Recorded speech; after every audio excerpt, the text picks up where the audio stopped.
Saudara, program makan bergizi gratis bagi anak sekolah hampir merata dirasakan di sejumlah satuan pendidikan.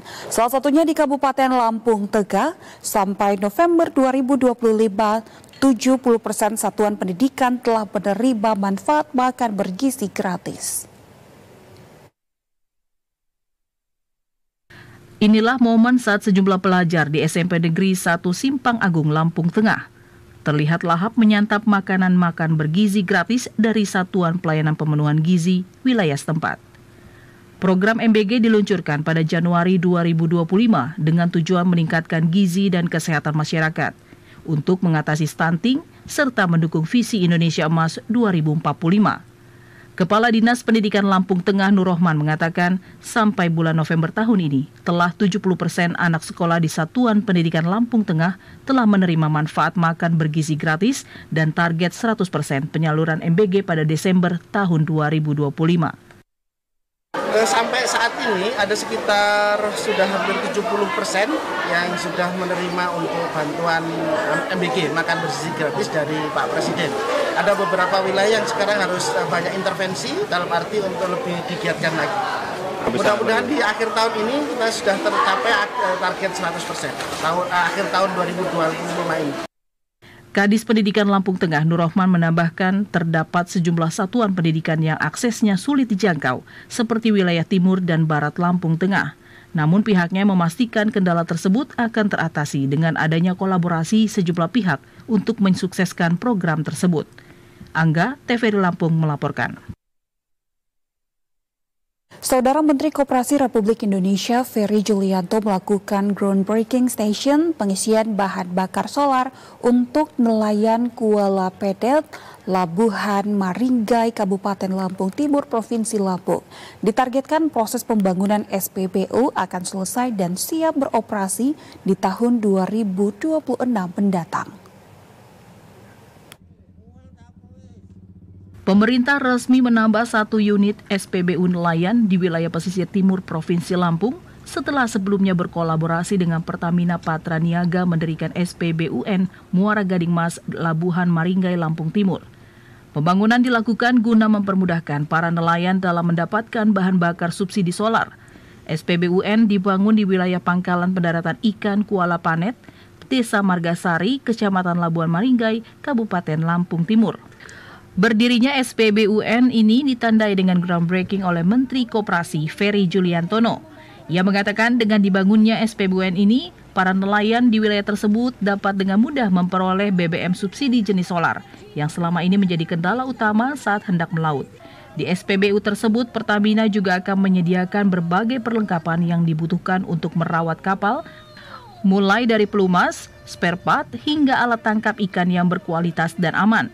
Pemerintah menargetkan proses pembangunan akan rampung dan siap beroperasi di tahun 2026 mendatang. Hadirnya SPBUN Kuala Penat ini menambah jumlah stasiun pengisian untuk nelayan menjadi 6 unit di Provinsi Lampung dari total kebutuhan sebanyak 131 unit. Ikhtiar dari pemerintah sesuai dengan arahan Bapak Presiden, kita akan bangun ekonomi dari bawah, dari desa, termasuk juga dari desa-desa nelayan. Kita adalah negara maritim, kita akan jadikan kembali Indonesia kuat. Kami yakin dan percaya dengan terobosan-terobosan yang seperti ini, insya Allah masyarakat nelayan, harkat dan martabat serta kesejahteraannya akan meningkat. Masyarakat nelayan kami sangat kekurangan BBM.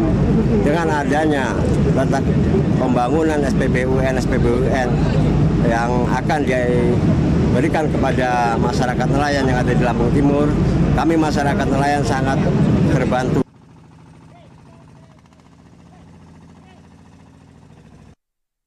Saudara, pemerintah Kabupaten Donggala mulai mempersiapkan pembangunan gerai dan pergudangan koperasi merah putih di seluruh desa dan kelurahan. Langkah ini dilakukan setelah terbitnya instruksi Presiden nomor 17 tahun 2025 tentang percepatan pembangunan koperasi merah putih. Pemerintah Kabupaten Donggala melalui Dinas Koperasi dan UMKM resmi menerima instruksi Presiden, Inpres, nomor 17 tahun 2025 tentang percepatan pembangunan fisik gerai pergudangan dan fasilitas penunjang koperasi desa dan kelurahan Merah Putih. Dalam rapat bersama Kodim 1306 Palu dan Dinas Koperasi dari Kabupaten Sigi, Parigi Mautong, serta Kota Palu disepakati bahwa setiap desa dan kelurahan diminta segera menyiapkan lahan untuk pembangunan gerai. Lahan tersebut wajib memiliki alas hak yang sah, baik berupa surat hibah, sertifikat maupun surat keterangan penguasaan tanah. Data dari Dinas Koperasi Donggala mencatat, dari 158 desa dan 9 kelurahan, baru 42 koperasi Merah Putih yang mengajukan lahan pembangunan, namun baru 12 diantaranya yang telah memenuhi seluruh persyaratan administrasi.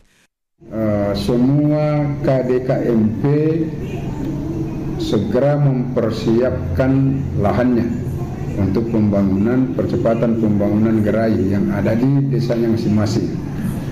Nah, lokasi itu harus bisa dipastikan bahwa dia sudah memiliki alas hak, entah itu dalam bentuk sertifikat, hibah, atau SKPT. Lebih lanjut, Pak Takkali mengatakan, jika semua persyaratan lengkap, data akan masuk ke portal Kodim 1306 Palu. Setelah diverifikasi, barulah diajukan ke PT Agrenas Pangan Nusantara untuk pembangunan fisik gerai dan gudang koperasi. Pemerintah Donggala berharap pembangunan tahap awal di 12 lokasi ini segera dimulai, agar koperasi desa dan kelurahan bisa beroperasi sesuai arahan Presiden Republik Indonesia dalam memperkuat ekonomi berbasis desa. Pembangunan gerai dan gudang koperasi Merah Putih ini bisa menjadi motor penggerak ekonomi masyarakat desa. Dari Donggala menuju Indonesia yang mandiri dan berdaulat ekonomi. Dari Kabupaten Donggala, Basrudin Muhammad, kontributor TVRI Sulawesi Tengah, melaporkan.